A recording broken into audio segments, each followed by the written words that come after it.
آپ please subscribe کریں. آپ سبسکرائب نہیں کرتے.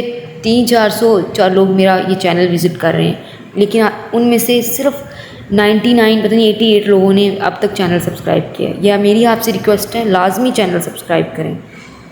دعاؤں میں یاد رکھیں اور اپنا خیال رکھیں. بہت بہت شکریہ. خدا حافظ.